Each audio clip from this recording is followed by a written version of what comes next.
Bună și bine v-am găsit la un nou vlog, eu sunt Raul și astăzi, dacă vedeți bine, sunt afară, în parc, așa, nu pot să-l pun mai, sau pun așa mai departe ca să mă vedeți bine. Bă, dar curge din el, nu știu, spart, ce mama naibii are? Am aici un pistolar, ăia meu, l-am luat tot de la Pepco. Ăsta și mai am încă unul mic, dar ăla mic nu prea dă cu jet. Așa că da. Adică ăsta dă bine. Așa că da. Așa că da. Ei, ud. Pe ce stau eu? Să ud atât. Eu stau pe un stag a României, sau ce asta. Așa că da. Astăzi o să citim întrebările voastre sau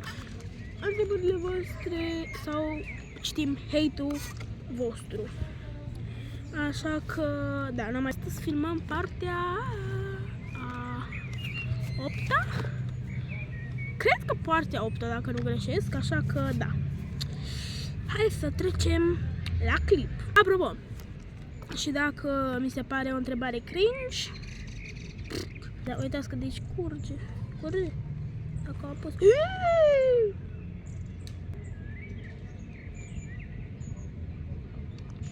Văruțule! Văruțule! Eu stau pe uda, mă! Vai, oricum ud o să fiu, da? Bă, l-am udat de plouă, naiba. În fine, revin. Bun, am revenit. Numai că trebuie să mă mai duc un pic să pun apă, că e un pic cam puțină, vedeți? Asta trebuie să fie până aici sus. Am revenit, vedeți, acum mai plin. Că am adus o sticlă mare cu mine. Așa că da, și când termin vlogul să mă duc să-mi iau înghețată. Mamă, de-abia aștept. Că a venit căldura aia infernală. Deci vere, deci îi o căldură. Nu-ți cămori, adică îți vreo 27-28 de grade în aprilie.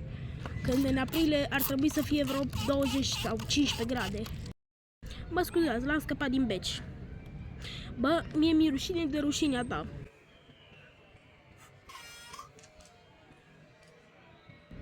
Adică da.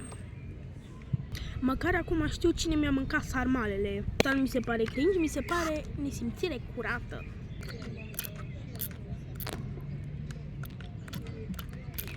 Ha, ce amuzant.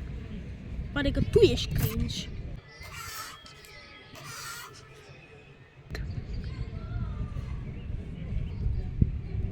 Și la final, pentru că îmi sunteți dragi și am făcut 1500 de abonați, 1500, jumătatea la 2000, umplu asta întreagă și vă zic, încape vreo jumătate de litru, 500 de mililitri aici, mi-o turnă așa în cap, pătătă.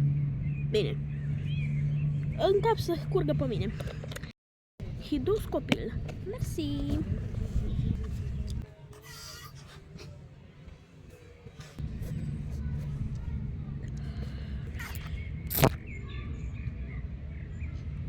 Motiv de slăbit când ai trebuit să ai deja... Ce, what the fuck, înțeles nimica? Și chiar de asta îmi dau și un pistol în gură.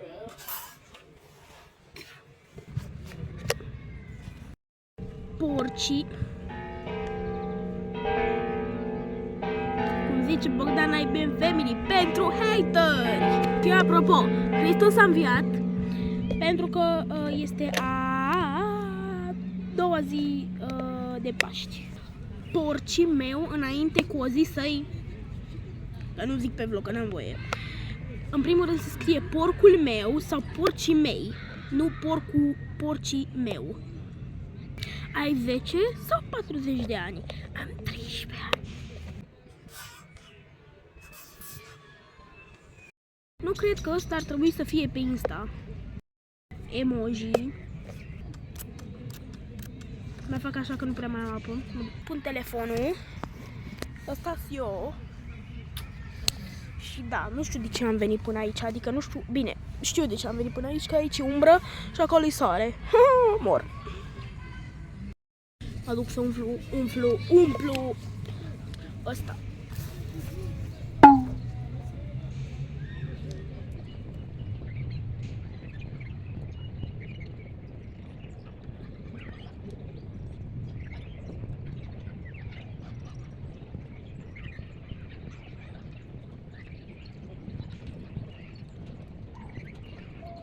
avem porc de Crăciun. Îi Paște, dacă nici nu știi sărbătorile.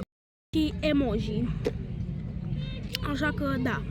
Acesta a fost vlogul. Dacă v-a plăcut, nu uitați să dați un like, un share și subscribe. Și noi acum mergem să ne facem provocarea cu pistolarul ăsta. Bun, și acum îi plin. Îl punem telefonul aici și ne facem provocarea.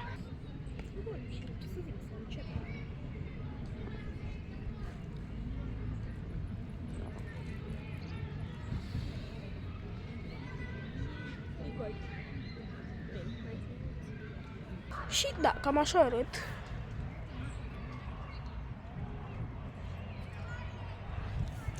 Și pe Adidas m-am mutat. Dar nu contează, mi-a intrat apă în josete, dar nu contează chestia asta. Așa că da, vă mulțumesc mult pentru 1500 de urmăritori. Așa că da, eu am fost Raul și dacă v-a plăcut vlogul de asta, nu uitați să dați un like, un share și subscribe și noi ne vedem în vlogul următor. Pa!